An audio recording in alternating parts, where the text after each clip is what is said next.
Hello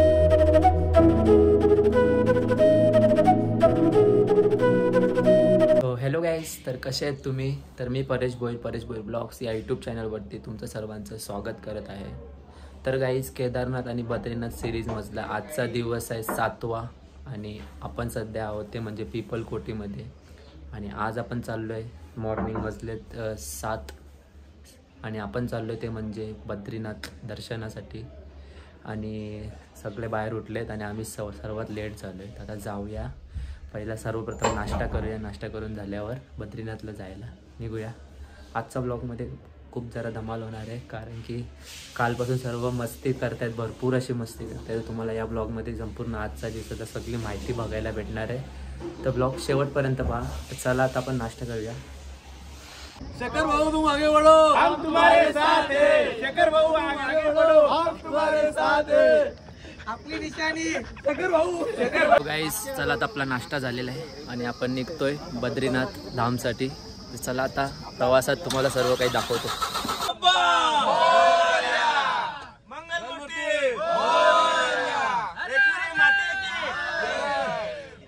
जय बद्री विशाल, जय बद्री विशाल. बोले.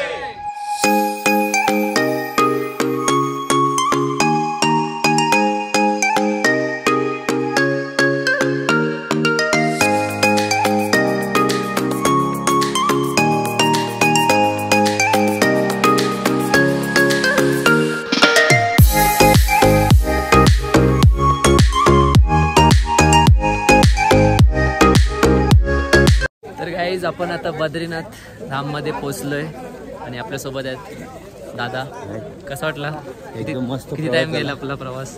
आपला 2.5 तासाचा प्रवास झाला आणि 2.5 तासामध्ये झोपून होते दादा. 2.5 तास नाही जागा होतो दादा. 2.5 तास बोलून 3.5 तास असं दृश्य बघायला भेटेल. आता समोरचा फ्रंट कॅमेरा चालू कर.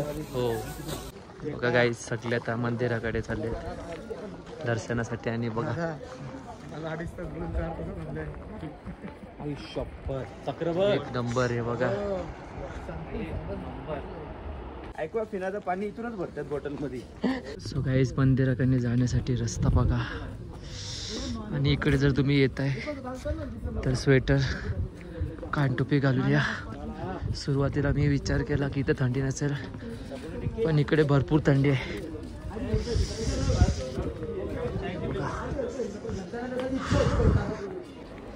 तर गाईस, तुम्हाला बद्रीनाथ धाममध्ये शिवलिंग बघायला नाही भेटणार. तुम्हाला इकडे श्री विष्णूंची मूर्ती पाहायला भेटेल, कारण की गाईस पूर्वीपासून हा श्री शंभूचा निवासस्थान होता. त्यानंतर हा विष्णूंनी शंकराकडून निवासस्थान मागितलं, त्यानंतर हा विष्णुधाम म्हणून प्रसिद्ध झाला. सो गाईस, चला आता आपण बद्रीनाथ धामचं दर्शन करून घेऊया. आता मंदिराकडे जाण्यासाठी रस्ता तुम्ही बघू शकता. आपल्याला लोखंडी म्हणजेच ब्रिजवरून जायला लागतं आहे. आणि गाईस, तुम्ही जर इकडे येत आहे तर थंडी भरपूर आहे. स्वेटर वगैरे वेअर करा, टोपी वगैरे वेअर करा. आणि गाईस, क्राऊड होता, भरपूर असा क्राऊड होता. आम्ही सॅटरडे की संडे संडे आहे आज, आणि संडेला असल्यामुळे भरपूर असा क्राऊड होता. आणि गर्दी बघून असं वाटत होतं की 4-5 तास आपले कुठेच नाही जाणार दर्शनासाठी. आणि खाली बघू शकता तुम्ही, अलकनंदा नदी वाहते खूप जोरात.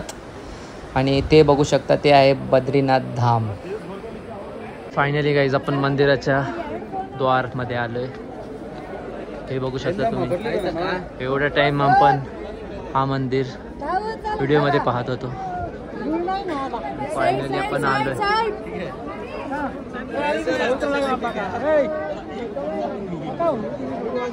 दर्शनासाठी रांग बघा.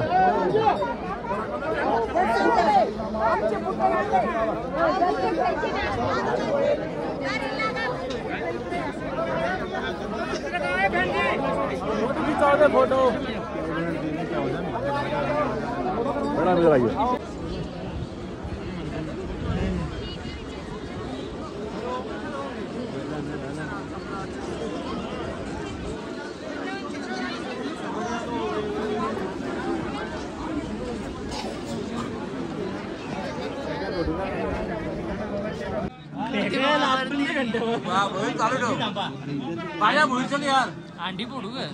फायनली गाईज आपण VIP दर्शनमध्ये एंट्री केली आणि आता आपण चाललो आहे बद्रीनाथ धाममध्ये दर्शनासाठी. सो गाईज, ही जी तुम्ही नक्षीकाम बघत आहात ती खूप सुंदर अशी नक्षीकाम आहे. तुम्ही व्हिडिओमध्ये तुम्हाला समजत नसेल, पण तुम्ही जेव्हा समोरून ही नक्षीकाम पाहाल तर तुम्हाला खूप छान अशी नक्षीकाम वाटेल. कारण की मला पण खूप सुंदर अशी नक्षीकाम वाटली. आणि मंदिरसुद्धा खूप सुंदर प्रकारे सजवलं आहे.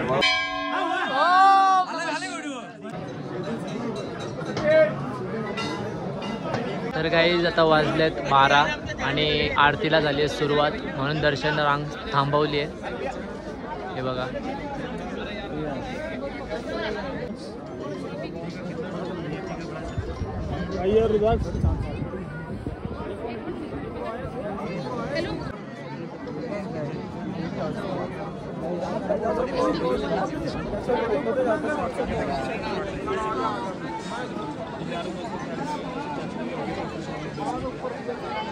गाईज आपलं आता बद्रीनाथ धाममध्ये दर्शन झालं आहे आणि आपण चाललो आहे ते म्हणजे माना विलेजमध्ये, जिथे पांडव स्वर्गामध्ये गेले होते.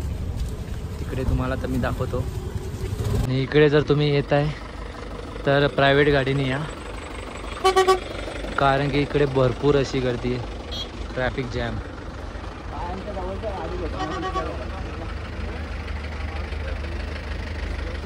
सो गाईज, तुम्ही ज्या व्हिडिओमध्ये हा गाव पाहत आहात हा आहे भारतामधला पहिला गाव, म्हणजेच माना गाव म्हणून मानला जातो. आणि गाईज, इकडूनच पांडव आहेत हे स्वर्गात, आणि महर्षी ऋषी आणि श्री गणेश म्हणजेच आपले गणपती बाप्पा यांनी महाभारतसुद्धा इकडूनच लिहिली होती. आणि सरस्वती नदीचं सुद्धा इथूनच उगम झालं आहे आणि इकडूनच ती नाहीशी झालेली आहे. ते जाण्यासाठी रस्ता बघा कसा आहे. गणेश गुफा सुद्धा इकडे आहे. तर मंडळी, इथूनच 5 पांडव स्वर्गात गेले होते. हे बघा, परत लांब आहोत, वर गेल्यावर तुम्हाला समजा.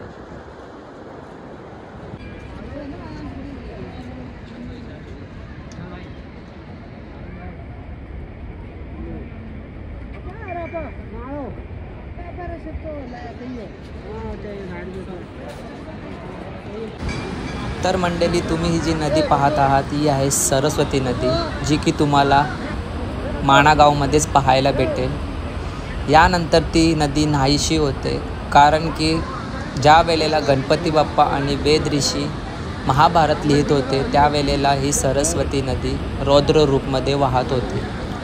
म्हणून गणपती बाप्पा आणि वेद ऋषींना महाभारत लिहिण्यासाठी खूप त्रास होत होता आवाजाचा.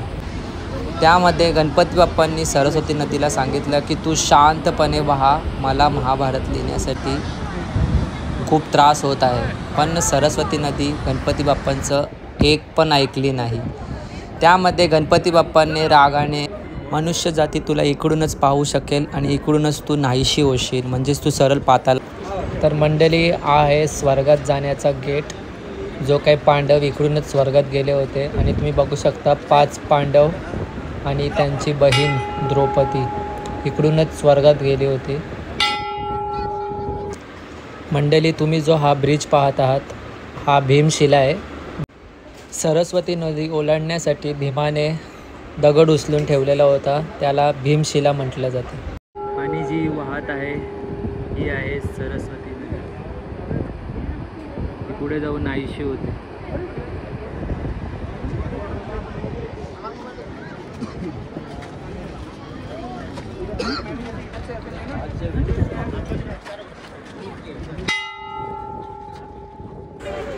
सो गाईज, हे आहेत 5 पांडव जे की स्वर्गात जाण्यासाठी इकडूनच निघाले होते. तर त्यांची प्रतिमा बनवलेली आहे, जेणेकरून येणाऱ्या पर्यटकांना समजलं पाहिजे. तर चला मंडळी, तुम्हाला आता मी 5 पांडवांची नावे सांगतो. पहिली मूर्ती जी आहे ती आहे युधिष्ठिरची.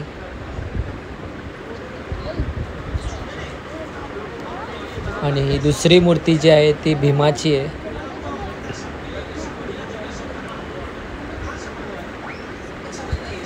आणि तिसरी मूर्ती आहे ती आहे अर्जुनाची. आणि चौथी मूर्ती आहे ती आहे नकुल. म्हणजे सहदेव पांडव, सहदेवाची मूर्ती. तो गाईस आपण आता पांडवांच्या इकडून आलो. आता आपण चाललोय गणेश गुफामध्ये. आता गणेश गुफा बघूया. दमलं भोईर आमचं दमलं. हाय गाईज, आम्ही खूप दमलेलो आहे आता. व्यास गुफेकडे चाललेलो आहेत. चला महाभारत कुठे लिहिली बघतो आता. इथं गणेशजींनी महाभारत लिहिलेली होती, ती जागा तुम्हाला दाखवतो. खूप अवघड जागा आहे. हे बघा गाईज, हे जे बाबा आहेत हे इकडे मुल्या विकत आहेत. मुतखडा, मुलव्यात आणि बवासीरच्या. तर हा आपला दादा आहे, हा मुतखड्याच्या आणि मुलव्यादाच्या मुल्या घेतोय. 30 रुपये ते 40 रुपयाचे पॅकेट आहेत. तुम्ही जर येत असाल तर इकडून घेऊ शकता. मंडळी आहे गणेश गुफा. अभी रेट फाइनल हो गया है. अभी तुमको जो करना है उससे बात करो. नहीं जाना है तो छोड़ दो.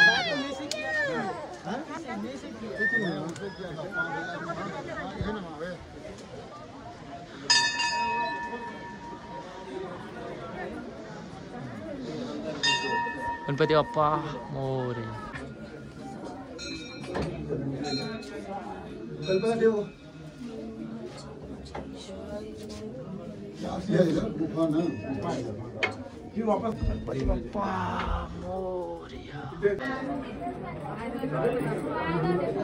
महर्षी वेद व्यास यांनी येथे वेद पुराण महाभारताची रचना रचली आणि ती गणपती बाप्पा यांनी या गुफेमध्ये लिहिलेली आहे. म्हणून इथे सर्वजण दर्शनासाठी येतात. आणि थोडे पुढे गेले की तिथे 5 पांडव येतात. म्हणजे ते 5 पांडव आहेत, तिथूनच ते स्वर्गात गेलेले आहेत. आणि त्यांच्या बाजूलाच सरस्वती नदी आहे, तिकडून ती प्रकट होते आणि तिकडूनच ती नाहीशी होते. हे सर्व मी एक्सप्लोर केलं तुम्हाला या ब्लॉगमध्ये. तर ब्लॉग कसा वाटला कमेंटमध्ये नक्कीच सांगा. तर मंडळी आमचं तर दर्शन झालं आहे आणि आम्ही चाललो आहे परतीचा प्रवास बद्रीनाथला, सॉरी पिपलकोटीला. आणि बघा कमानी आहे, दिल्ली, फाजिल्का, गाझियाबाद, ऋषिकेश. तर आपल्याला आता जायचं आहे पिपलकोटीला.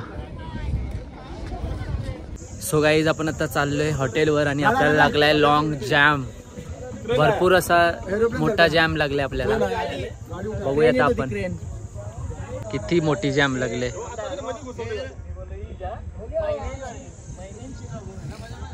क्रेननी जॅम केले हे बघा.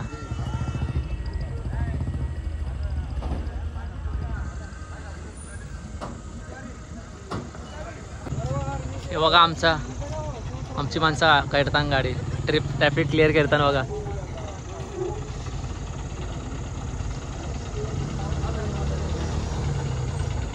सो गाईज आपण आता गेलो होतो आज बद्रीनाथ धाम. तिकडून गेलो माना विलेजला. तर माना विलेज हा इंडियातला पहिला गाव आहे. आणि तिकडून आपण 5 पांडवांचं दर्शन केलं. गणपती गणेश गुफाचं सुद्धा दर्शन केलं. आणि तिथून आपण दर्शन करून 3 वाजता ते 3:30 वाजता निघालेलो.